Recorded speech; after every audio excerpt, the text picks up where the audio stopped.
Funding for this program has been provided by the annual financial support of viewers like you and by the Alfred P. Sloan Foundation.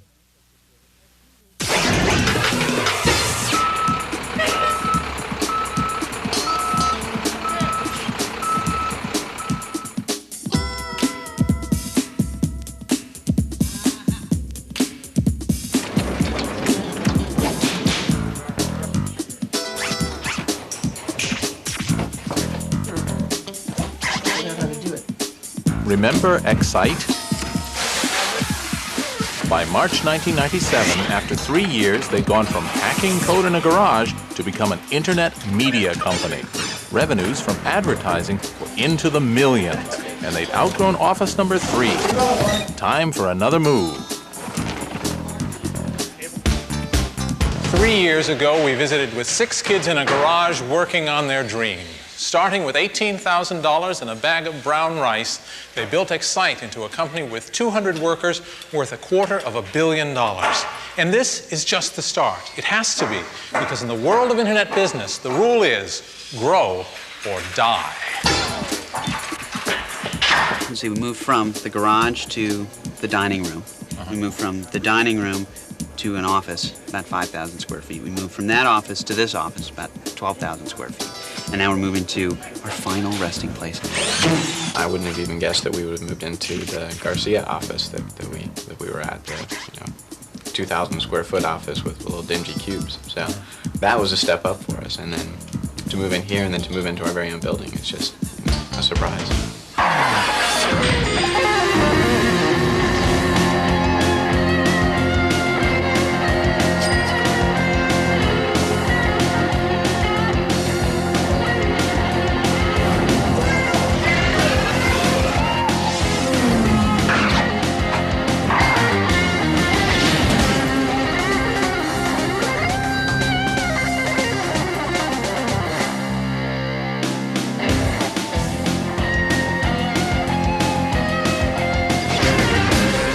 Excite is visible proof of the Internet's astonishing progress. Its growth mirrors the expansion of the wired world. In 4 years, the number of Americans using the Internet has risen from 5 million to 62 million. Traffic on the Internet is doubling every 100 days. And the fun's only just begun. We're only 2 years into this huge revolution called the commercial use of the Internet. We're only 2 years in. Think where other industries were just 2 years into their lives. Think where cars were 2 years into automobiles. Oh, they were terrible. I mean, bicycle wheels, a tiller for the steering wheel, a motor that took you at 5 miles an hour and died in about a half a mile. If you look back in history, past the scope of this program, past 1970, past 1900, back to when we were human beings in small tribes hunting and gathering. Everybody you had to deal with was somebody you saw every day. And we're a species that's based on communication with our entire tribe. And one thing that modern communication does is make it possible, again, for us to communicate with anybody in the world. Unlike the PC, it levers the top line. It helps us entertain and inform and educate and inspire and sell and make community, even make meaning out of life and out of death. And that's a far more powerful dynamic than cranking out memos and doing financial analyses with a spreadsheet. Think of this as just a few milliseconds after the Big Bang. I mean, we only barely discern the fundamental laws of physics, the business models that are going to work. What better place for a Big Bang than CERN, the European Laboratory for Particle Research? Believe it or not, this is where the explosive growth of the Internet began. Here in Geneva, Switzerland, the next great Internet breakthrough, the World Wide Web, was created by an English programmer named Tim Berners-Lee. There was always different sorts of people from different countries who brought different sorts of computing equipment. And so CERN was at the forefront of making gateways for file transfer exchange so that you could get files from different sorts of computer, email exchange so that you could get email from the proprietary systems to cross borders and go into another proprietary system. And although I wasn't involved with that, that was the spirit. There was a lot of networking. Despite all this networking, there was no simple way for CERN's scientists to retrieve information from each other's computers. In fact, it was exactly like the Internet on a small scale.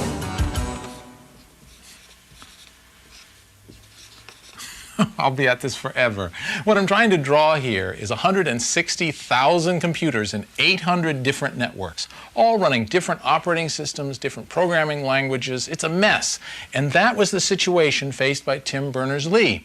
He wanted to find a way to get information from this computer over here to this user over here. And the question was, how to get it? In fact, it was basically technically trivial to go and get it. It just happened that you had to be a guru of the highest degree to actually be able to navigate all the networks and figure out all the programs that you would come across on your way and know that, what commands to give them to actually get the data back. And the chances are when you got it back, you wouldn't be able to actually read it anyway because of all the incompatibilities. Started in October writing a program which I called World Wide Web. You're reading something, you could, if it's interesting and you've got write access to it, you could just highlight a phrase, hit a hotkey, Control-Shift-N, and it would bring up another window. Tim Berners-Lee's greatest achievement may have been giving an address to every bit of information on the Internet. You've seen these things. www.cringely.com. That's my web page, and this is the address called a Universal Resource Locator. Forget about that. The important thing is that you don't have to know about names of files, you don't have to know where this is, you just have to remember cringely.com, and you're there. By inventing HTTP, or Hypertext Transfer Protocol, Tim figured out how to embed an address under any word or picture you like. And then when you click on that word or icon, you automatically jump through the Internet to, say, the Cringely domain. Ah, there's a website for sore eyes.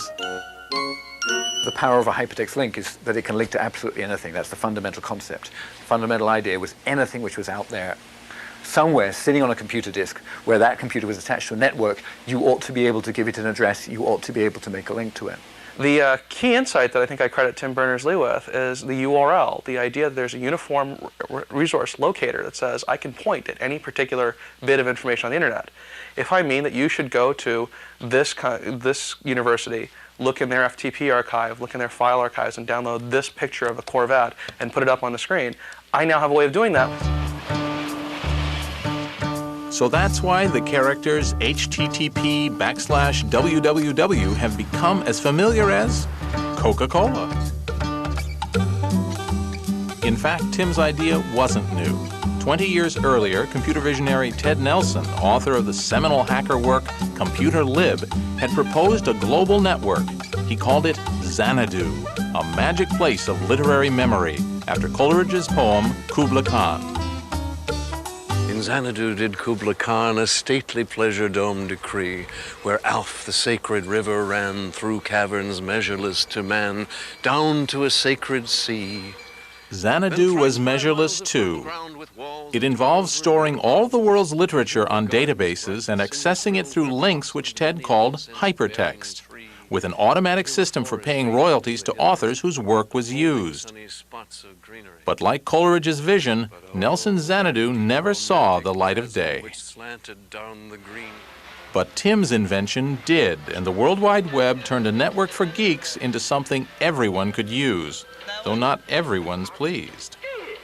Tim Berners-Lee figured out that the key was extreme simplicity. And that's very painful to me because, of course, now the Websters are trying to grapple with all the issues we were trying to solve in a single design at the beginning. And the World Wide Web is pretty awful. I mean, I dearly love Tim Berners-Lee, and I think he's a great guy and a wonderful idealist, and he just achieves wonderful things. But the unfortunate thing about the World Wide Web is just how messed up it is. Perhaps it's sour grapes, but at least Ted Nelson can claim the creation of hypertext. But does he? Hypertext is obvious. So I do not claim to have invented hypertext, I merely discovered it. It's like the telephone. Now the telephone at the time seemed to be an invention. To us now it was a discovery because it's obvious.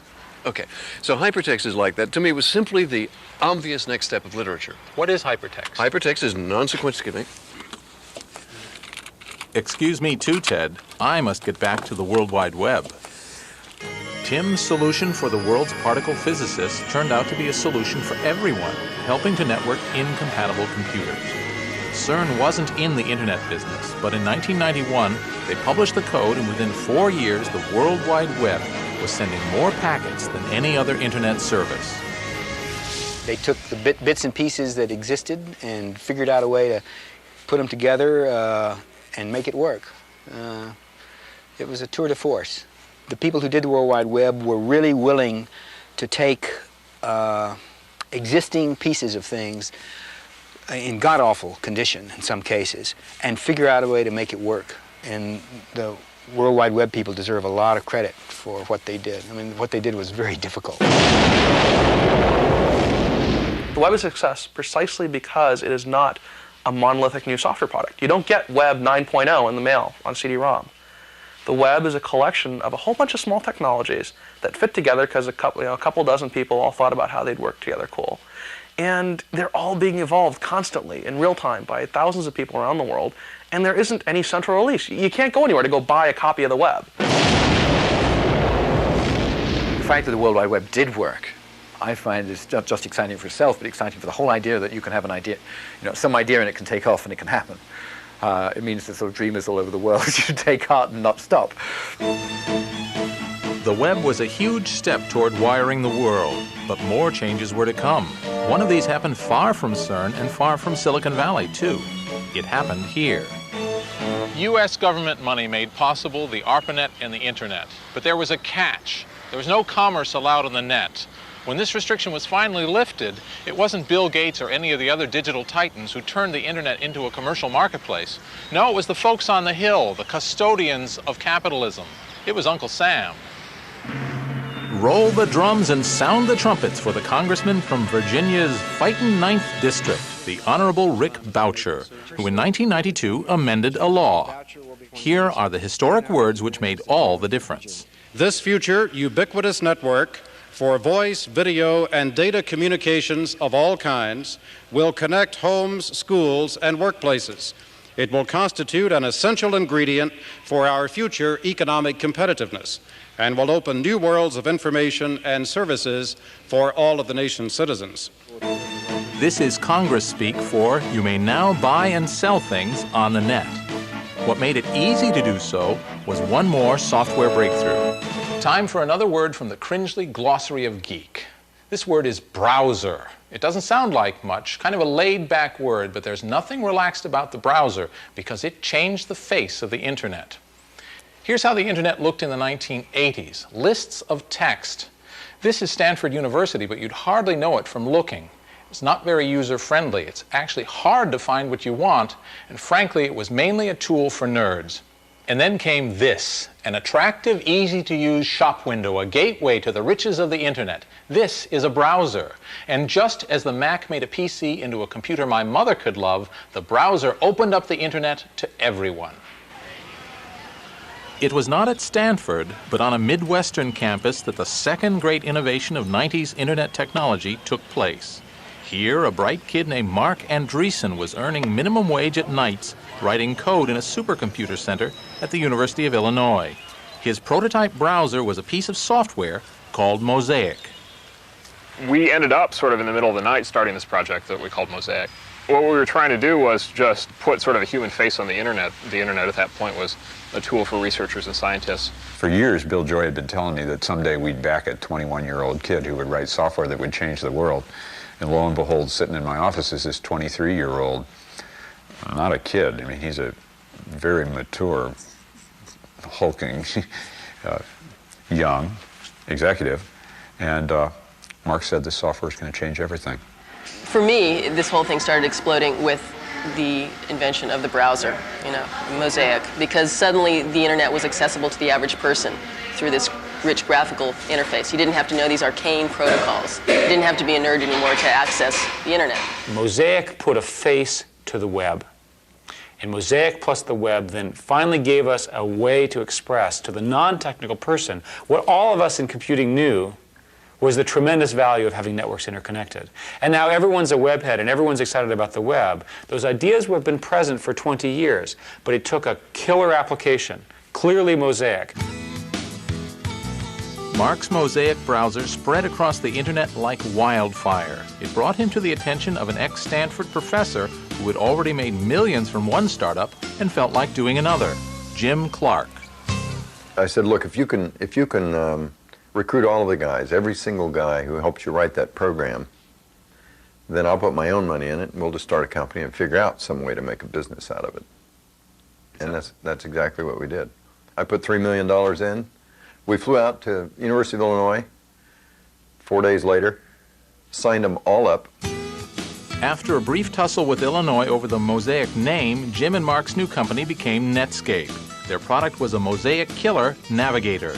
Jim's plan for the company was, well, minimalist.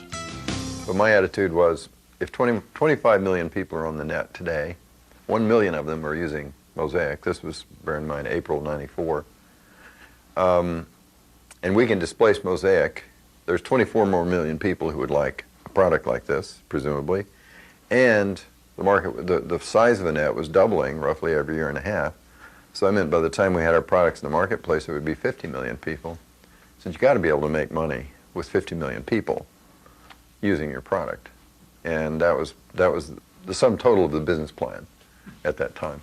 It didn't take a rocket science to figure out that there was a big market here. And we had one meeting with Jim and Mark after that, decided to invest, and then set about on a crash program of 120 days to hire 4 vice presidents and a world-class CEO and get the Netscape product shipped. Well, fortunately, you had the money. Fortunately, I had the opportunity. The money was easy. It was knowing the opportunity and recruiting the people. Well, in about a year and a half's time, we had 65 million users. The most rapidly assimilated product in history. In other words, no one had ever achieved an install base of 65 million anything. In fact, I don't know if anyone had ever achieved that kind of install base in anything except perhaps Microsoft. So, and Beanie Babies. And Beanie Babies, okay.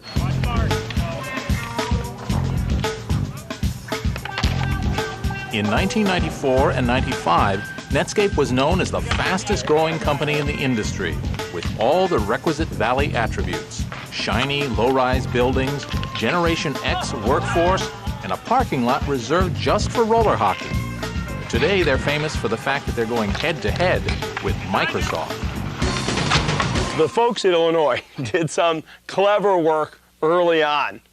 Now, that happened to include Andreessen, and Netscape got formed. But there was some clever work done at Illinois. There's always going to be some clever work done someplace that's not here. Hopefully there's a lot of clever work done here too, but there's always going to be some clever work done someplace else. And number two, we had a big thing we had to get done called Windows 95. And while we managed to get a browser done and built in because we weren't asleep, it didn't get the same kind of passionate forward, 100% focus that we love to give things, because we had a lot of that focus already into doing the basic job of Windows 95. And so a little bit of cleverness and a little bit of sort of other priority was all it took to create a window. That's how dynamic and competitive this industry is, in which Netscape emerged. We also were making money on it. That was it. Our first full year of business was $75 million in revenue, and the next year was $375 million. We were, until Microsoft kind of came in and punched us in the face, we were the fastest growing company in history. It's another example. With his Navigator browser dominating the internet, these were sunny days for Mark and Netscape. The storm would come later. Thanks to the World Wide Web and the browser, the internet was transformed. Suddenly, here was the recipe for commercial opportunities in cyberspace. A giant feast of digital delights laid out for anyone with a PC and a modem to enjoy. So how does it work?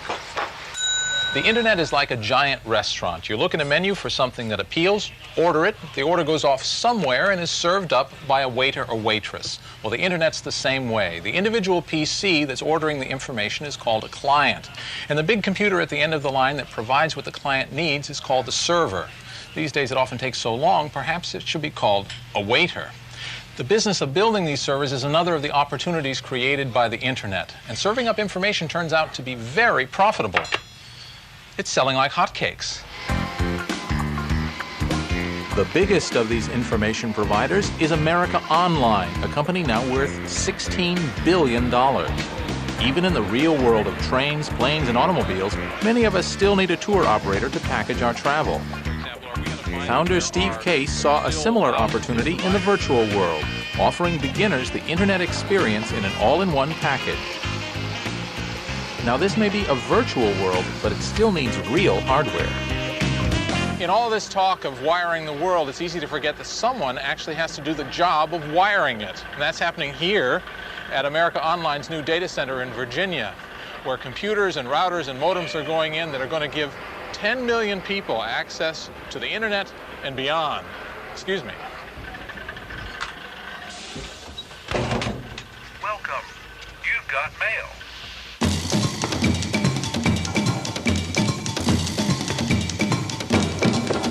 In 1982, bought my first computer and wanted to hook it up and be part of this online world, and went to great lengths to make that happen. It took many months, hundreds of dollars to get the modem to work with the software, to work with the cable, to work with the computer, to actually connect to this world. So it was very frustrating. At the same time, I found it kind of exhilarating that I actually got it to work, and I was able to access information and talk to people all around the world from my little desktop in Wichita, Kansas, which is where I was living at the time.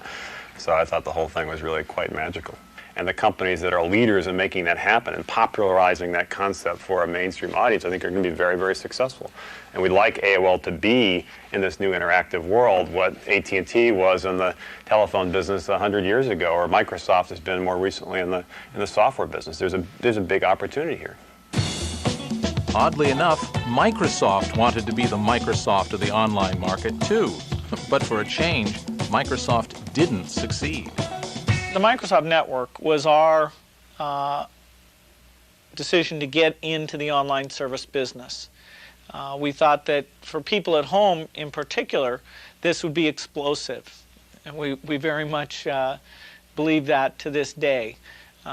Electronic mail, staying in touch with your friends, seeing what's going on in the local community, getting up-to-date news, and having that be nicely packaged with chat sessions and neat new software features. We saw a market for that. Even I made a foray into this marketplace. Back in 1994, Apple Computer created an online consumer service called eWorld. One of its notable attractions was the columnist Robert X. Cringely.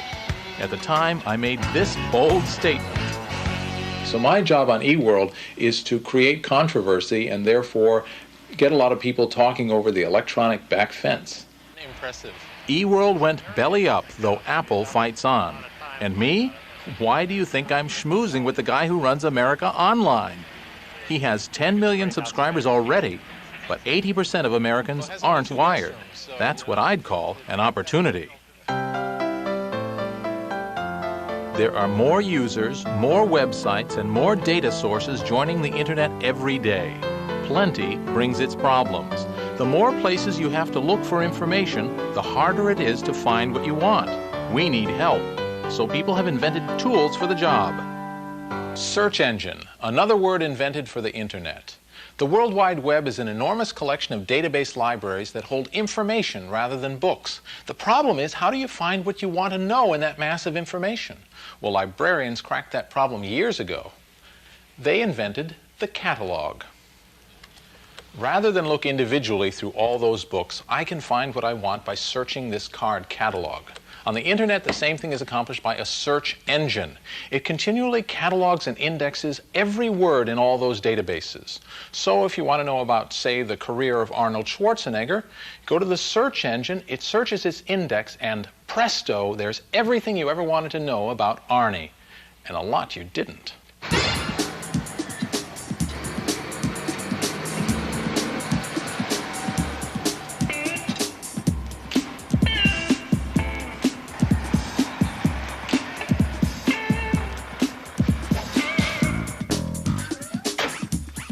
Two things are constant in Silicon Valley: the steady consumption of soda and change. Excite's original product was just a search engine. Now they've built a business around it. They changed the company name. The offices changed from grungy to glitzy. And in 1995, they became that web phenomenon, an internet media site. A cross between an electronic newspaper and a cable network, funded by advertising. We call ourselves publishing on steroids. So devoid of print, paper, and ink, we do what a publisher does or a cable provider does. We aggregate consumers around our programming, and then we sell that demographic back to advertisers.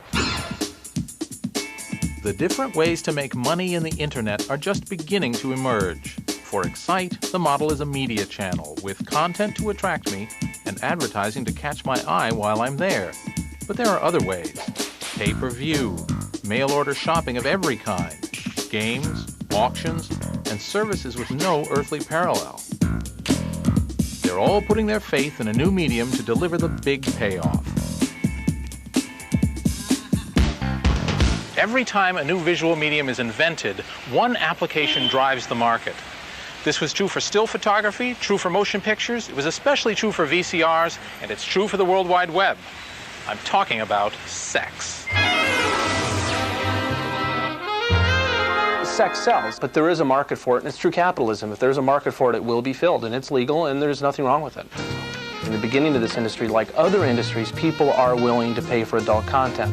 The home video cassette industry is a prime example. Initially, people were paying several $1,000s back in the 70s for machines to go home and basically watch adult content. As part of this job, of course, you have to type. Is there a typing speed requirement? No, you want to have your nails manicured and everything, and nails do slip a lot on the keyboard. Sure. But as long as you just, like, simple things like, hi, how are you, babe? And you could just put R, you. You don't have to put the whole word down. Sure. And then most of the time you're saying, oh, yeah, baby. So you go, oh, then you go, oh, baby. Does your mom know the work you do? Yeah, actually she does.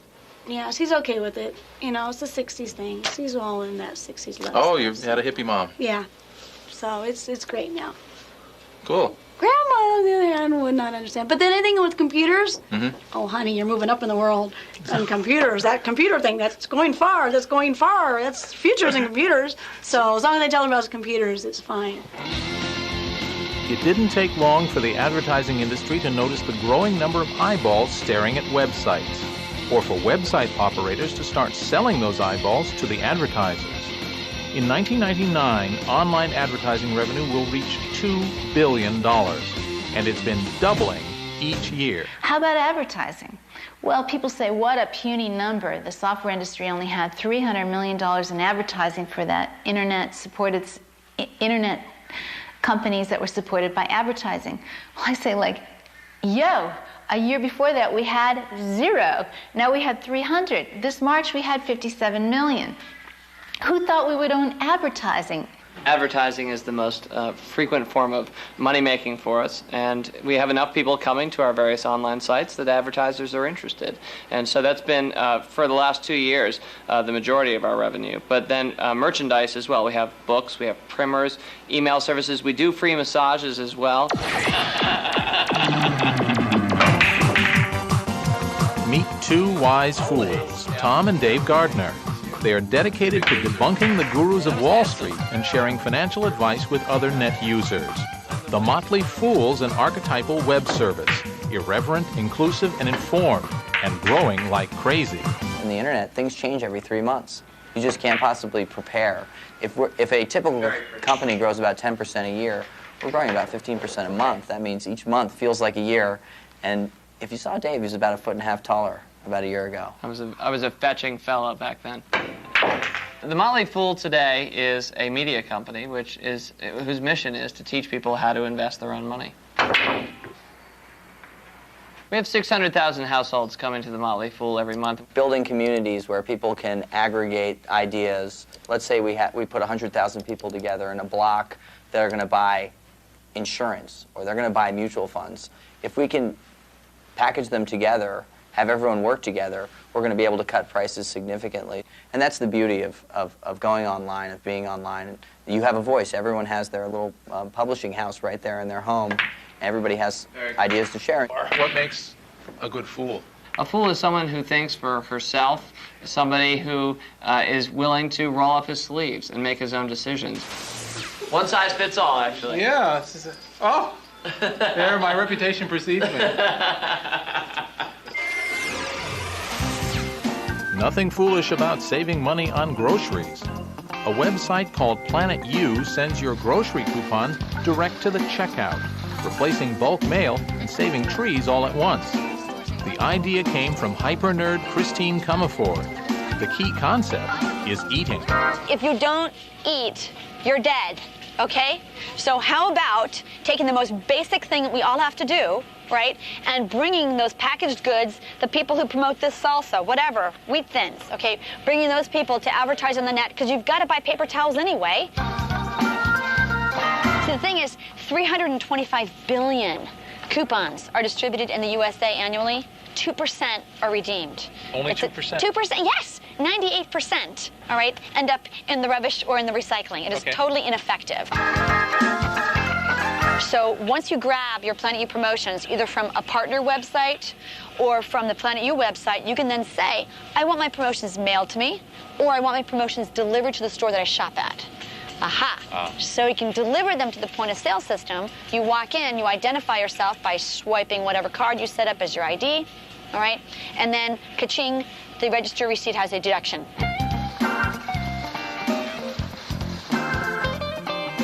Ka-ching is right. In 1995, there were 27,000 commercial websites. In 1998, 750,000, 30 times as many. Mail order is becoming email order, and you don't have to dress up to go shopping. In fact, you don't have to dress at all. In terms of infrastructure costs, buying underwear in your underwear is hard to beat.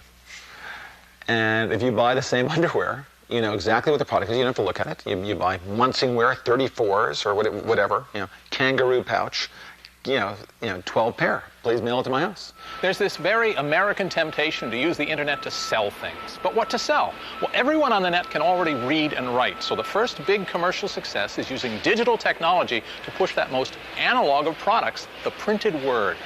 But this is not Gutenberg being replaced by the World Wide Web. It's Gutenberg enhanced, using modern technology to sell books. Lots and lots of books.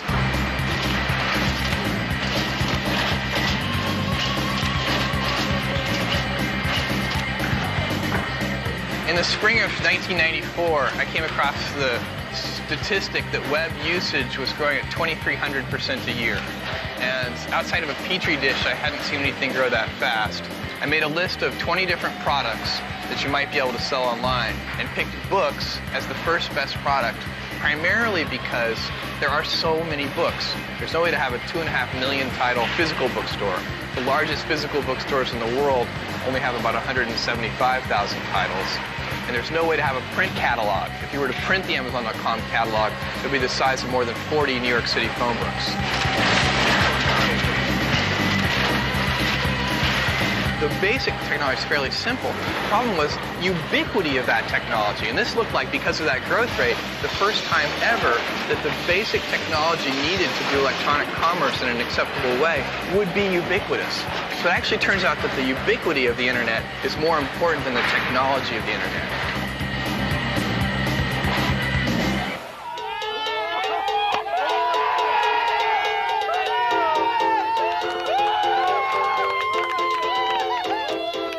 The internet is creating the biggest Californian job boom since the gold rush. And America is running out of homegrown engineers. But the language of the internet is English. So wherever you come from, if you're a decent programmer and speak English, apply here. The sound of leather on willow. It's a cricket game, but we're not in England. We're in Santa Clara County, the most heavily wired and networked community in the world. The Valley employs thousands of Indian-born engineers who bring with them not only their programming skills and their engineering degrees, but also their cricket balls and bats. Sunshine and a field to play is all we ask for. Since there's this big boom in America, in Silicon Valley here, which require a whole bunch of engineers to come all the way from India, we make the big trip up to America to work, and then we come here and find out that there's cricket being played. India is the second largest country with the number of engineers after the United States in the whole world. So I think that is a factor. And the second thing is because it's an English-based system, it's a lot easier for people to come from India and integrate and do business in the United States. With the arrival of the internet, companies here can now fill their job vacancies with skilled Indian engineers who don't have to leave India. Could be bad news for the local cricket scene. I work in an industry where there's zero unemployment. You can't get skilled labor at any price. So we're scouring the world market to get programmers. The quality of the people is astonishing. The loyalty of the people and the work ethic, the quality of their English.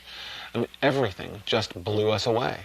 We just have a fabulous experience in Bangalore, and we're expanding our operations there very, very rapidly.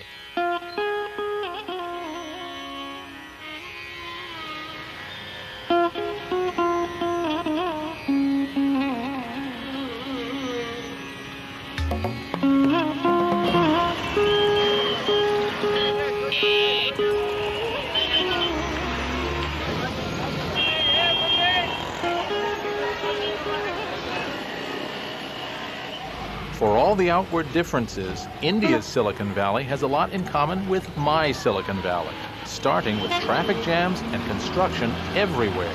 The street signs and billboards are all in English. Bangalore is busy and booming because of the huge numbers of programmers Western companies are putting to work. The internet has become a worldwide digital communication network that rivals in size the telephone system. So here we are, 12,000 miles, 12 time zones away from where I live in Silicon Valley in California, in Bangalore, the Silicon Valley of India. Programmers here solve the problems of users around the world. Companies founded here serve customers in Europe and the United States. And it all happens because of the internet. So what we have done is to set up company here, the kind of investment which you see here, which you have made, with a clear approach to do work in India, leverage those skills, develop those technology skills in India, so that we leverage that for Novell. Novell, the netware company from Utah, is constructing a new Indian headquarters building here. 21st century technology built by pre-industrial labor. We work with GE, General Electric, almost all the units of GE, Allied Signals, Sequent, Xerox, Putnam Investor Services in Boston, Tandem, Cisco, Stratacom. Sundar Sankaran is a typical young programmer in Bangalore. Sundar offered to take me to work with him on the back of his motor scooter. Apparently, every one of his fellow programmers had exactly the same idea. They say that in Bangalore, every second person writes code, and everybody honks at the traffic lights. Honking is a major pastime out here. So you tend to get bored, you generally honk for some time. Makes you feel nice. In India, we have computers as part of the curriculum. Now it starts from class 3, grade 3 as you would call it. So I've been doing some kind of programming or other since class 8. When I was there, it was class 8. So once I finished my bachelor's, I got into a non-formal institute for computer learning. And then started programming. Programmers in Bangalore are awake when America is asleep. The internet has perfected the 24-hour workday. You're working when your customer is sleeping. Okay, to that extent, if he gives you a problem during his working hours, you solve it and send it back to him by the time he starts working. So, I mean, it's a great advantage, especially if you're doing things offshore. We get a call in the evening through email saying there's a problem. Next day morning when people come to the US, problem is solved. While the customer gets surprised saying, well, I just told you at 5 o'clock in the evening, how come in the morning you guys solved it? Now the problem is solved in other part of the world by really using this 24-hour development cycle. It's not only cricket the British Empire gave India, it also made English the language of government and higher education, which gives Indian engineers another great advantage. People here know English, unlike Japan or China and places like that. People know English, so that is a lingua franca of, software. You have to know English. My kids study in an English medium school. They cannot read or write my own mother tongue, which I'm able to do it, but the next generation is not able to do that. same way, you'll find that Indians don't have problems picking up languages. They can speak French, they can speak, Belgian probably, Most of the languages, people going from here, they pick up very easily. For an American, especially an American from Silicon Valley, it's almost impossible to imagine India as a high technology development center. I mean, just look around. This is amazing. The average person in an Indian school learns at least 3 languages: English, Hindi, and their local language. Some of them know 5 or 6. Compare that to American students. Think about it in terms of computer languages. What are they? They have syntax, they have characters, they have objects, they have verbs. What's the difference between C++ and Hindi? Not all that much, really. They have a 5,000-year tradition of mathematics, which we don't.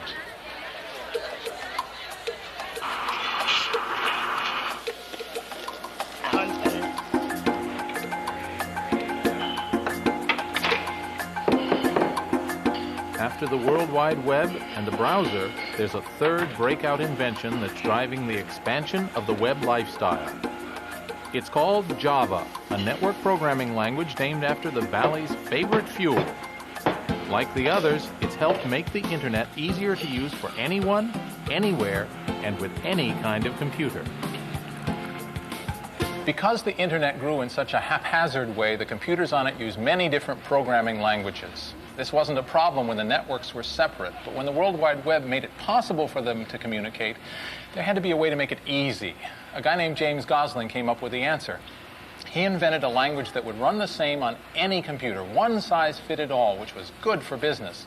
And like everything else on the internet, it had a strange name, Java. Maybe he drank too much coffee while working on his invention. Better than naming it Budweiser.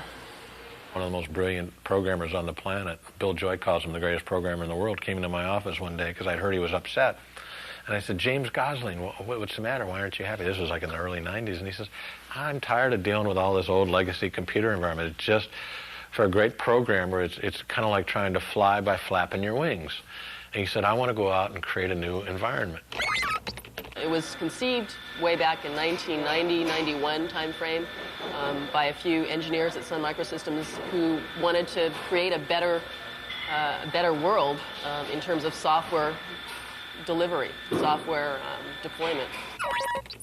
And they were imagining consumers being plugged into this networked world. What they didn't realize at the time was it was the internet. It was going to be the internet.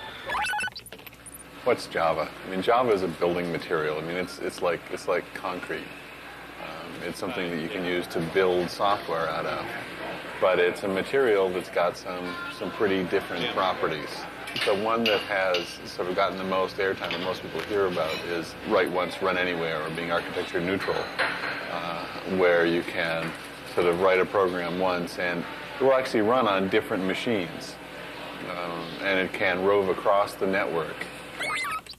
And I said, hey, I don't care what you want to do. Whoever you want to do it, whenever, however long, with whoever, for as much money, I'll set you up in a room, I'll give you all the raw meat and Jolt Cola and potato chips you want, anything you need, for as long as you want, just go do something great. He said, really? I said, yeah, now get out of here.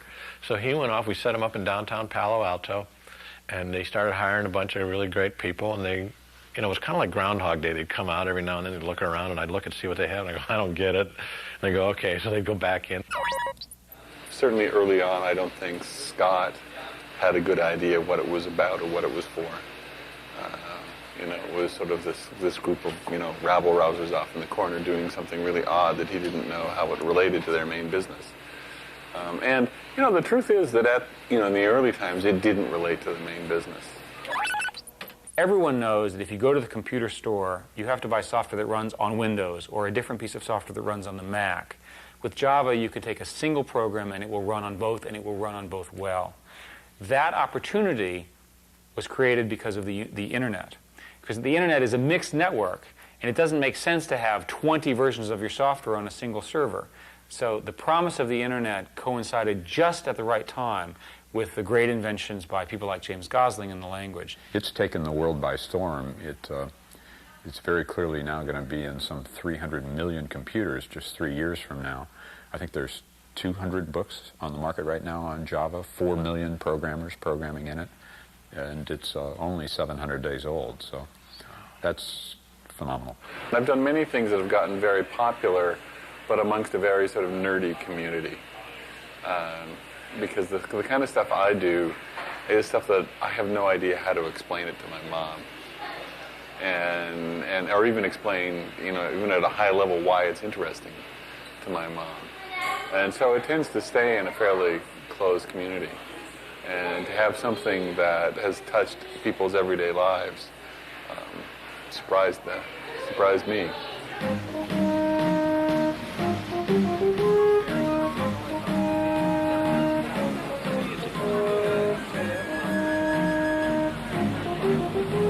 The 1990s Internet has spun off two significant challenges for Bill Gates. Both Netscape's browser and Sun's programming language Java were not invented at Microsoft. Bill was slow to see the challenge at first, then he took action. Here on the shore of Lake Washington near Seattle stands a monument to Bill Gates' brilliance, or at least to his money. The last time anyone tried to estimate, Bill's new house was going to cost $50 million. But over the last 2 years, his wealth has increased at a rate of $31 million per day. So no matter what it costs, it doesn't matter. Bill Gates didn't get to be the richest man in the world just because he's smart or just because he's lucky. It's because he's smart and lucky and knows it and pushes his every advantage to the limit. Bill had largely ignored the Internet. How could a non-commercial network offer a business opportunity?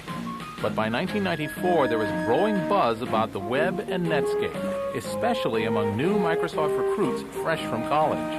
At the urging of the troops, Bill went surfing. It was an all-nighter that changed Microsoft and the Internet industry. Bill went down to his place on the Hood Canal, and with instructions on how to get on and what to go look for, and he got on and started looking around and then started just going from site to site, and I think eventually spent the greater part of all night on the net and came back and had a meeting and described the experience and said that he was kind of blown away with just how much was really there. Well, we always assumed that Microsoft would be our biggest enemy because they would have to turn their attention to this. We got lucky for a while in that they weren't paying attention. There were people inside Microsoft who knew what Microsoft should do to respond to us, but the management team at Microsoft was sort of almost willfully ignoring what was happening. Gates is a smart guy. Unlike the management of IBM in the middle 80s, Bill Gates is awake and functioning, and he noticed that the Internet was not going to be ignored. He tried to ignore it briefly, and then he saw it wasn't, quickly he saw, in time he saw that it wasn't going to be ignorable. What Bill Gates did was turn an industry supertanker on a dime.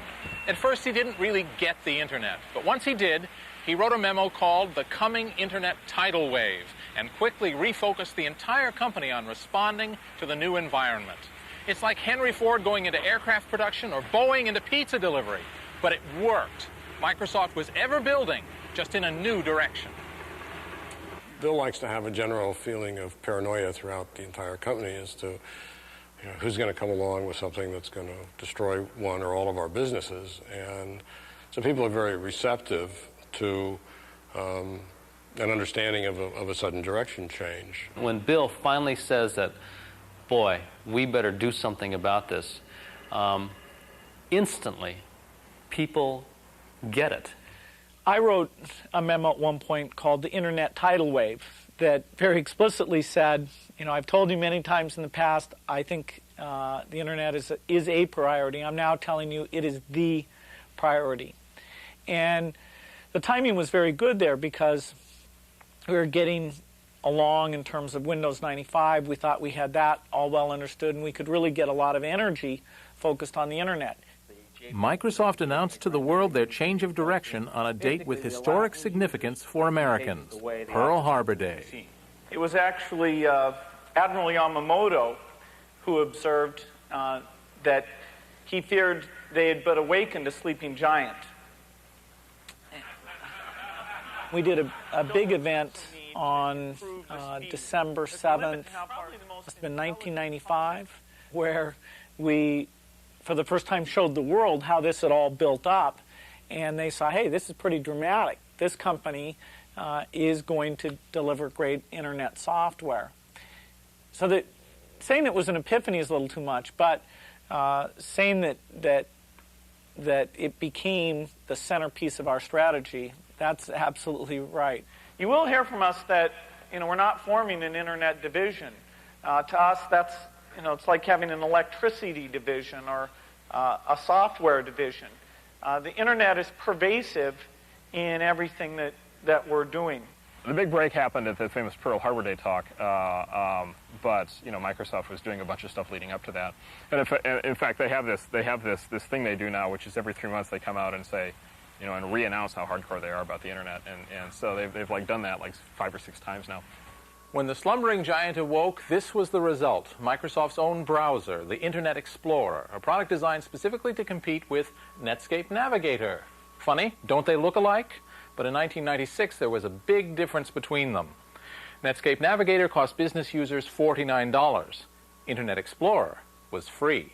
They're working hard, as you can see here, implementing all the standards we need. And what do you think we'll charge for that? Like all the others, nothing. Okay, well that's quite a deal. Ours was always not free. It was freely downloadable. But if you were a business using it, you had to talk to Netscape about a licensing agreement. That was the way we felt we would be able to make money in the early days, and that was the way we made money. We made $75 million the first year in revenues and $375 million in the second year. The third year ended up being somewhere north of $500 million in revenues. And we did that by giving licenses for companies to make company-wide use of the browser. Microsoft's free Internet Explorer started taking market share from Netscape. To people who care about the market benefits of competition, that's a controversial thing to do. Giving it away is an anti-competitive technique. They're trying to kill Netscape by drying up its revenue sources. And it should be illegal. They should not be permitted to do that. If any antitrust has any use, it's to go in now and say, you spend millions and millions of dollars to develop the thing and you give it away. Why are you doing that? Clearly you're doing that to damage Netscape. You're not allowed to do that. Microsoft came along in an attempt to put us out of business, gave away the browser totally free, even to companies who wanted to use it for business. And it definitely had an impact on us. As a consequence, we had to give away our browser. The results were just as the first exponent of giveaway software would have predicted, John McAfee. If you have 2 competing products and they are on a par in terms of functionality and usability, the free one is the one that will propagate. Maybe that's why Microsoft is just a little sensitive about whether they are or are not giving their browser away. Well, Microsoft's never been accused of not knowing how to make money. It's pretty straightforward. If you can sell volume software, you can do quite well. Now, in order to keep Windows very strong, we felt having a free browser that promoted our extensions as well as providing all the power of all the other standards, that was critical to our strategy. And so the browser investment is totally paid for by the fact that it helps Windows. And Windows is a very good, quite profitable business. Do we give away software? I don't think so. Nobody ever told us we were giving away the print manager, the thing that lets you configure printers in Windows. It's just a built-in piece of Windows. The browser, similar, is really a built-in piece of Windows. Now, we sometimes update it when it's not time to update the rest of Windows. And so we basically sort of think, let's make sure people get all those updates. But in point of fact, to run our browser, you got to own Windows. So in a sense, while the browser itself may be free, we're getting paid. On May 18, 1998, the Microsoft Netscape dispute took on a new dimension. The U.S. government stepped into the fight. The Department of Justice filed an antitrust lawsuit against Microsoft alleging anti-competitive practices in the browser market. The Justice Department has charged Microsoft with engaging in anti-competitive and exclusionary practices designed to maintain its monopoly in personal computer operating systems and attempting to extend that monopoly to Internet browser software. The intervention of Uncle Sam into an industry which until now hasn't had much regulation is a seismic event in the history of the Internet. It may take years to resolve, but you know, I bet Microsoft even has plans to deal with regulatory earthquakes. Well, Netscape is the leader, and Microsoft is the big. Microsoft's playing the role of IBM, if I might go back to the mid-'80s.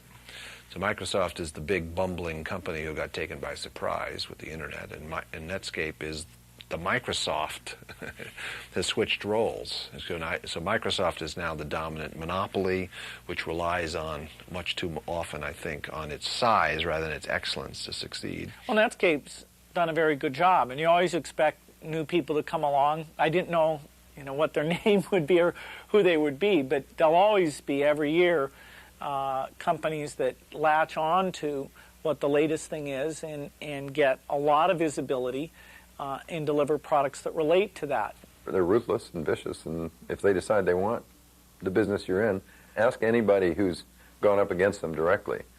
Now, in fact, of course, they weren't in our market when we started, so we were hardly going after a market that they were aware of, but they then realized it could be a big market, and it's their God-given right to own any big market in software.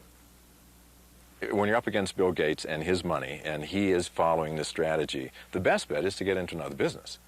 Just say, okay, forget it, I'll do something else in life, because you cannot compete with that. So who will win this battle of the browsers? Well, Microsoft's Blitzkrieg has already taken a big bite out of Navigator's market share, forcing Netscape to match Microsoft's tactics and give their browser away. Is history repeating itself? Will Bill Gates own the Internet the way he already owns the PC universe? I don't think so. No one owns the Internet, and it's a big place, growing so fast, there's always room for someone with a dream, a taste for cola, and a willingness to go without sleep. Someone like Joe Kraus of Excite. The 26-year-old tycoon gives me a tour of the new headquarters for his billion-dollar company. This is where I figured we'd film the death of Spock scene, okay? So you put me in here, Yeah. and you turn the halon on.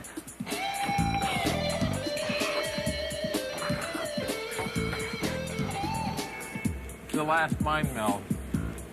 Tell my wife I love her. It's a new show. It's a show every 90 minutes. I'm like Shamu. Hey, you brought with you the alien baby. This is leaking. Security level 10. We've got, you like the garage door? You started in the garage, now you have a garage door? This conference room is actually called the garage, right? So we figure sort of hark back to our roots here in the garage. This is for executive caliber meetings. He dons the bolt. The first time we were with you guys was, 94?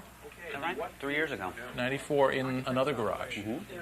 And I had a sense at that time, just a little sense, that you basically had no idea what you were, up against. That hasn't changed. Just looking around me and saying, wow, we have all these fantastically dynamic people that we're working with, and, this company exists here because of us, because of something that we started, and that's insanely gratifying. I was sort of listening to myself talk about this and think, wow, are we really successful at this point? Have we really gotten that big so that now I'm telling small startup companies how to do the same thing? Because I think that the remembering back to the garage helps keep you paranoid, because you realize how quickly things can go from garage to something like this. And I think we all feel extremely proud and happy and of what's been accomplished. But I think that it sort of reminds you that just as easily as you can make it here, you can make it back to the garage. This is the Silicon Valley fairy tale, and there are thousands more little gangs of dreamers eating burritos and working all night to make their fortunes in the wired world, so they could celebrate one day with a trip to Hawaii. We had all said at some point, the 6 founders were all going to take a trip to Hawaii, and it always was sort of, well, when we accomplish the next thing. And when we accomplish the next thing, we'll do it. So when we get our funding, we'll do it. We got the funding, we didn't do it. When we get our strategic round of financing, we'll do it, and we didn't do that. When we get this deal, we'll do it, and we didn't do it. We're in Hawaii.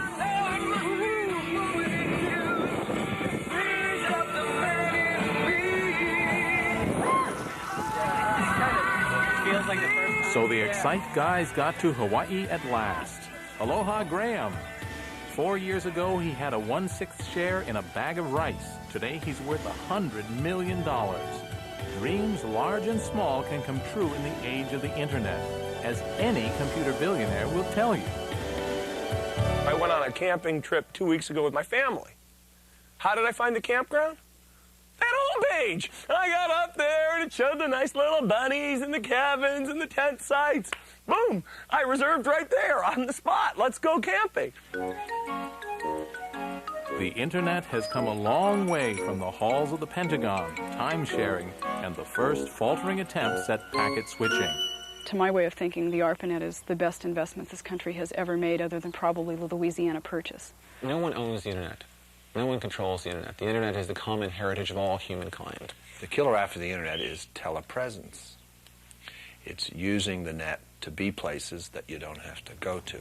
We want to have a conference where everyone attends but nobody goes. So that's how you get your name on a ballpark. Maybe one day this will be Excite Park, or Cringely Park, or a virtual park which everyone attends on the web.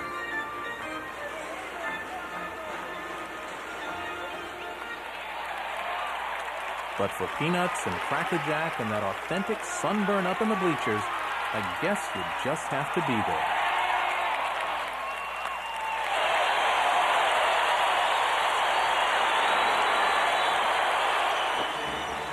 To the ball game, take me out to the park.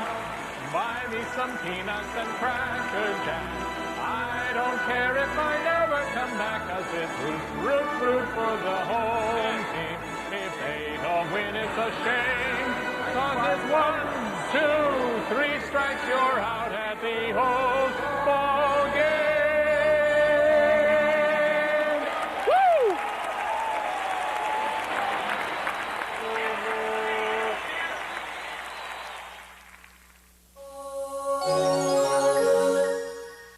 Funding for this program has been provided by the annual financial support of viewers like you and by the Alfred P. Sloan Foundation.